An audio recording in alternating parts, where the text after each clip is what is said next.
Students, good morning. प्यारे बच्चों, मैं आज आपको कक्षा 10 के रीडर के दूसरे पाठ ए लेटर टू गॉड की हिंदी में व्याख्या करने जा रहा हूँ। वैसे तो आपके दिमाग में सारी चीज़ आ ही जाएगी, व्याख्या आपके पूरी समझ में आ जाएगी, क्योंकि मैं ऐसे अच्छे ढंग से आपको समझाऊंगा कि आप उसका अच्छी तरह से अर्थ समझ लेंगे। A letter to God G L. Fuentes ने लिखी है।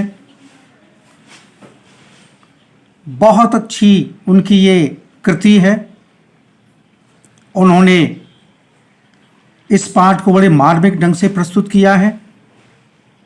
अब मैं आपके सामने प्रस्तुत करने जा रहा हूँ। The house, the only one in the entire valley, set on the crest of a low hill. घर एकमात्र संपूर्ण घाटी में कम ऊंची चोटी पर स्थित था। From as height one could see the river and the field of ripe corn dotted with the flowers and always promise a good harvest. उतनी ऊंचाई से हम आसानी से अनाज से भरे हुए खेतों को, जो बिंदु की तरह पहाड़ी पर जगह जगह स्थित थे, उनको देख सकते थे। और फूलों के फसलों पर होने के कारण ऐसा अंदाजा लगाया जा सकता था कि इस साल बहुत अच्छी फसल होगी। The only thing the earth needed was a downpour or at least a shower। एक चीज ये थी कि पृथ्वी को भारी वर्षा की आवश्यकता थी, अथवा थोड़ी बहुत बौछार या बूंदाबांदी से काम भी चल सकता था। Throughout morning Lencho who knew his fields intimately। सुबह के पूरे समय लेंचो, जो अपने खेतों के बारे में नज़दीकी से जानकारी रखता था, had done nothing else but seen the sky north toward the northeast। उसने कुछ भी नहीं किया, केवल उत्तरी पूर्वी बादलों की तरफ केवल इस आशा से देखता रहा था कि शायद किसी तरफ से वर्षा आ जाए, वर्षा होने लगे और हमें फसल के लिए पानी प्राप्त हो जाए। Now we are really going to get some water woman. थोड़ी देर के बाद उसने अपनी पत्नी से कहा, ऐसा लग रहा है कि शायद अब हम कुछ पानी प्राप्त करने जा रहे हैं। The woman who was preparing supper replied, yes, God's willing। उसकी पत्नी जो रात का भोजन तैयार कर रही थी, उसने उत्तर दिया, हाँ, ईश्वर की ऐसी इच्छा लग रही है कि शायद हमें पानी प्राप्त फसल के लिए हो जाएगा। The elder wives were working in the field। The older wives were working in the field while the smaller ones were playing near the house। घर के बड़े लड़के खेतों में काम कर रहे थे, जबकि छोटे छोटे लड़के घर के पास खेल रहे थे। Until the woman called to them all come for dinner। उसी समय लेंचो की पत्नी सभी को खाने के लिए बुला रही थी। It was during the meal that just as Lencho had predicted। खाने के दौरान जब वो खाना सभी बच्चे खा रहे थे, लेंचो ने भविष्यवाणी की थी। उसके अनुसार बड़ी बड़ी big drops of rain began to fall. बड़ी बड़ी वर्षा की बूंदें गिरने लगी। जब बरसात प्रारंभ होती है तो सबसे पहले बड़ी बड़ी बूंदें गिरती है। In the north east thick mountains of clouds could be seen approaching. उत्तरी पूर्व की तरह से पर्वत के आकार के विशाल बादल आते हुए देखे जा सकते थे। The air was fresh and sweet. हवा मधुर, ताजा और मधुर थी। The man went out for no other reason than to have the pleasure of feeling the rain in his body. Lencho, man का मतलब लेंचो, लेंचो किसी दूसरे कारण से घर से बाहर नहीं आया था, बल्कि वर्षा की बूंदों का अपने शरीर पर आनंद लेने के लिए वो घर से बाहर निकल कर आया था। And when he return he exclaimed, जब वह घर से वापस लौटा तो उसने आश्चर्य के साथ कहा, These are not rain drops falling from the sky, they are new coins. ये आकाश से गिरती हुई बूंदें, ये बूंदें नहीं हैं, ये तो नए नए सिक्के हैं। The big drops are 10 cent pieces. बड़ी बड़ी बूंदें 10 सेंट के पैसे के बराबर हैं। And the little one are 5s. और छोटी छोटी बूंदें 5-5 सेंट के पैसे के बराबर हैं। With a satisfied expression, he regarded the field of ripe gold with the flowers draped in a curtain of rain. बड़े संतुष्ट भाव से लेंचो को ये अनुभव था, बड़े संतुष्ट भाव से लेंचो महसूस कर रहा था कि उसकी फसल को जो फूलों फलों से लदी है वर्षा के आवरण ने ढक लिया है। But suddenly a strong wind began to blow, लेकिन अचानक बड़ी तेज हवा चलने लगी। And along with the rain very large hailstone began to fall, और वर्षा के साथ साथ बड़े बड़े ओले गिरने लगे। These tulips resemble new silver coins, वे तो बिल्कुल नए नए चांदी के सिक्के जैसे आकार में लगती थी। The boys exposing themselves to the rain, लड़के वर्षा में भीगते हुए ran out to collect the originals, जमे हुए मोतियों को इकट्ठा कर रहे थे। It is really getting bad now, exclaimed Lencho. Lencho बड़े आश्चर्य के साथ कहने लगा, ये तो बहुत अब बुरा हो रहा है।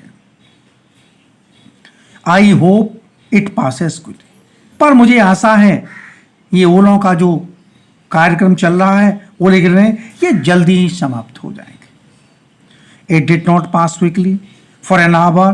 The hail rained on the house, the garden, the hill side, the cornfield, on the whole valley. लेकिन ओले पड़ना जल्दी बंद नहीं हुए। 1 घंटे तक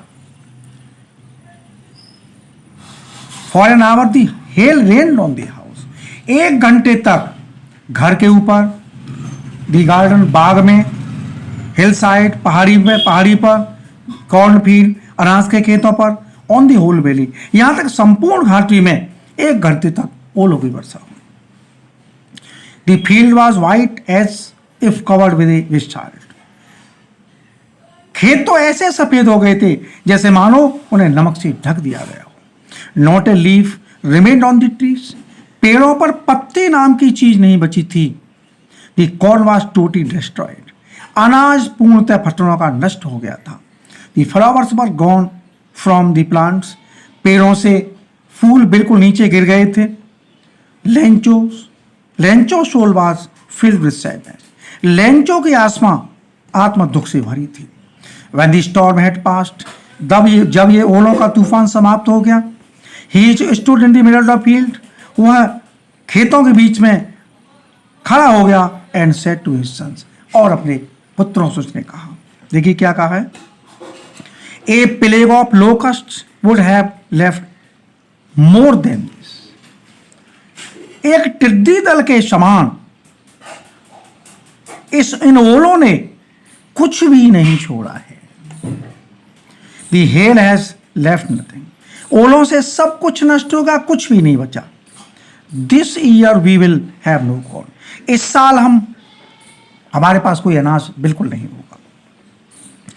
That night was a sorrowful one, वह रात तो दुख से भरी थी।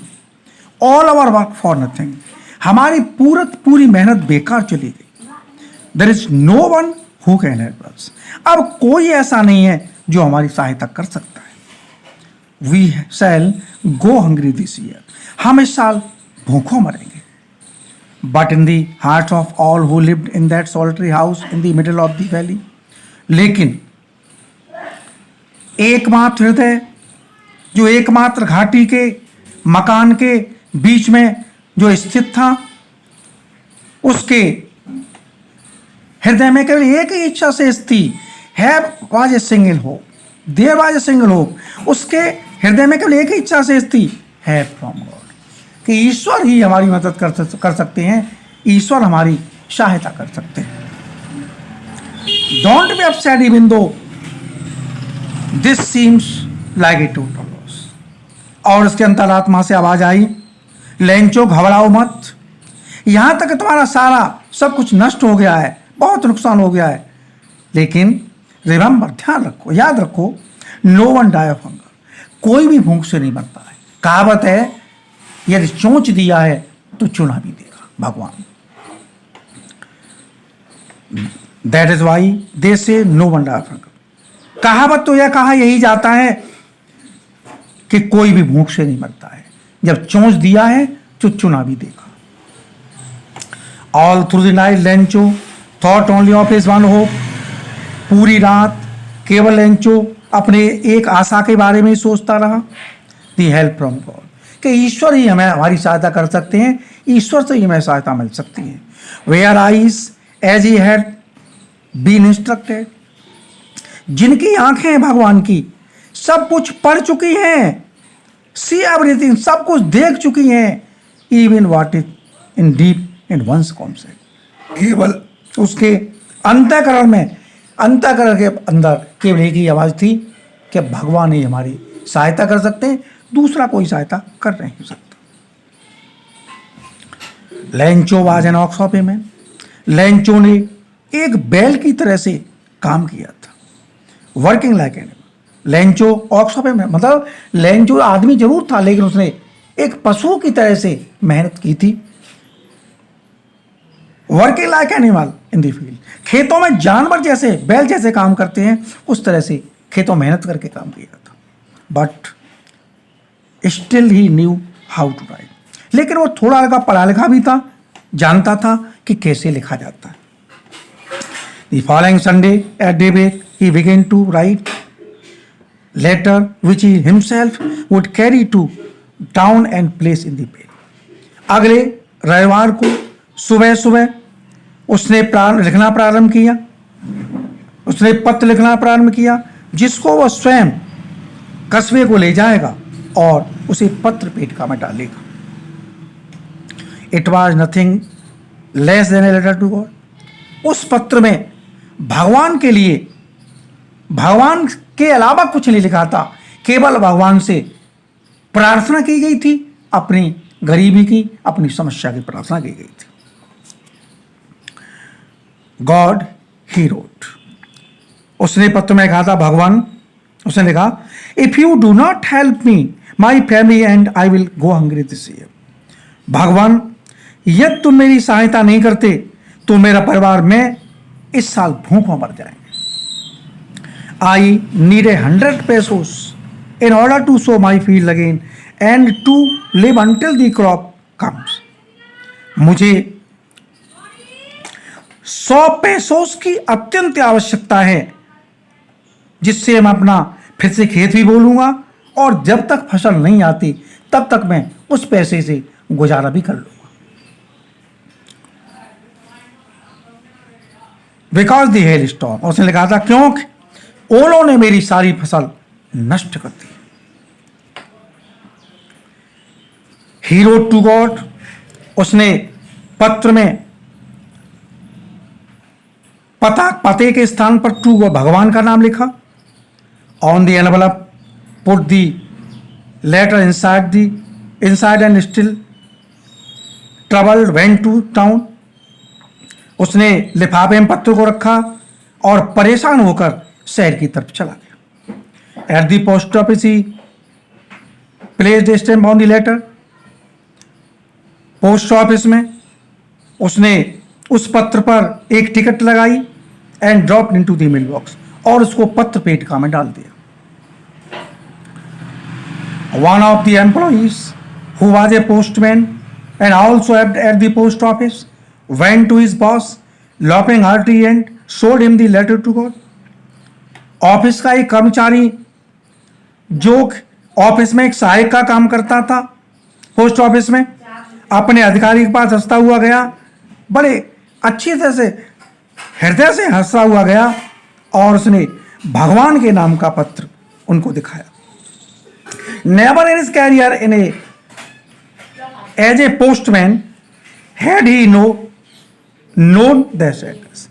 अपने पूरे जीवन में उसने इस प्रकार के पते का कभी पत्र नहीं देखा था. The postman A fat amiable fellow. Post office अधिकारी एक मोटा ताजा तथा मैत्रीपूर्ण स्वभाव वाला आदमी था. Also broke out laughing. बड़ी जोर जोर से खिलखिलाकर हंस पड़ा. But almost immediately turn serious. लेकिन तुरंत अचानक एकदम वो तुरंत गंभीर हो. And tapping letter on his desk commented. और पत्र को अपने मेज पर रखते हुए उसने टिप्पणी की. What faith I wish I had the faith of the man who wrote this letter, starting up a correspondence with God. Post office का जो अधिकारी था अपने सहायक से कहने लगा, एक आदमी को भगवान में इतना विश्वास कि उसने भगवान को पत्र लिख दिया, भगवान के साथ पत्राचार शुरू कर दिया. So in order to shake the writer's faith in God, the postmaster come up with an idea. इसलिए लिखने वाले का विश्वास भगवान में कम न हो जाए, इसलिए पोस्ट मास्टर के दिमाग में एक विचार आया. Answer the letter. इस पत्र का जवाब दो. when he opened it, लेकिन जब उसने उसको खोला, it was evident that to answer. तो उसमें उत्तर बिल्कुल स्पष्ट था. he needed something more than goodwill ink and paper. यद्यपि उस पत्र में आवश्यकता दर्शाई गई थी, लेकिन फिर भी उसको सद्भावना रूपी स्याही और पेपर पर लिखा गया था. But he stuck to resolution. लेकिन पोस्टमास्टर अपने दृढ़ निश्चय पर डटा रहा. He asked for money from his employees. उसने पैसे के लिए अपने सहायक जो अपने ऑफिस में काम करते थे लोग, उनसे पैसे के लिए कहा. ही हिमसेल्फ के part of his salary and several friend of his were obliged to give something for an act of charity. और अपने वेतन का भी कुछ हिस्सा उसमें शामिल कर लिया और अपने बहुत से मित्रों से भी इस दयालुता के कार्य में, इस दान के कार्य में भाग लेने के लिए उनसे कहा कि इसमें भी आप भाग ले लो और अपना कुछ एहसान कमाओ. It was impossible for him to gather together 100 pesos. एक साथ 100 पैसों से इकट्ठा करना असंभव था. इसलिए he was able to send the farmer only a little more than half. इसलिए पोस्ट ऑफिस का जो अधिकारी था वो आधे से ज़्यादा किसान को पैसा भेजने में समर्थ हो गया. He put the money in an envelope. उसने रुपयों को लिफाफे में रखा. एड्रेस टू लेंचो का पता लिखा. And with them a letter containing only a single word as a signature record.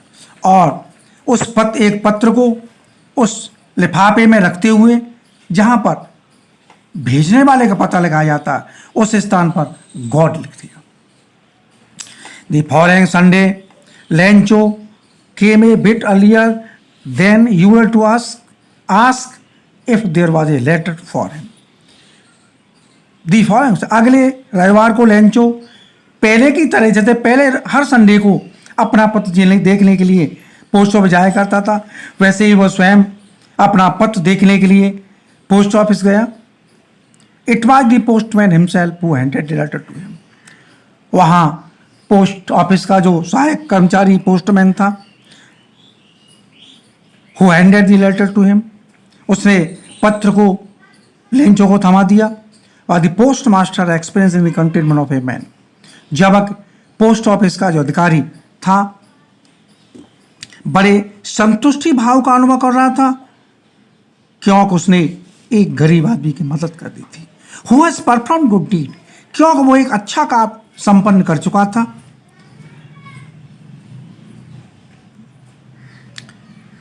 हाँ, looked on from the doorway of his office, वह तो जिस दरवाजे में लेंचो खड़ा था उस दरवाजे की तरफ लगातार देखता रहा था और ये सोच रहा था मेरे एक गरीब आदमी की मदद करती है।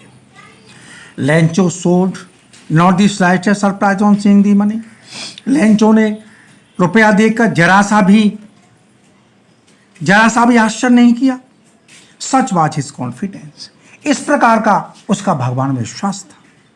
But he became angry when he counted money, लेकिन वह नाराज हो, जैसे उसने पैसा गिना वो नाराज हो गया। God could not have made a mistake, भगवान गलती नहीं कर सकता था। Nor could he had denied Lencho what he requested, अगर भगवान पैसा नहीं देता तो मना कर देता। भगवान ऐसा नहीं कर सकता कि जितना मांगा जाए उतना न दे। व्हाट ही रिक्वेस्टेड, भगवान से जितना मांगा जाएगा उतना भगवान देगा। भगवान ऐसी गलती नहीं कर सकता। Immediately Lencho went up to the window to ask for paper and ink, तुरंत लेंचो खिड़की पर गया और पेपर और स्याही ऑफिस के कर्मचारी से मांग ली। On the public writing table, post office में सार्वजनिक मेज पर, he started to write with much wrinkling of his brow caused by the effort he had to make to express his ideas। और उसने he started write, उसने पत्र को लिखना प्रारंभ किया with much wrinkling of his brow, उसकी भौएं ये बता रही थी कि वो अपनी गुस्सा किस प्रकार से व्यक्त करने जा रहा था, किस प्रकार से अपने विचारों को उस पत्र में व्यक्त करने जा रहा था, उसकी वो भौएं बता रही थी।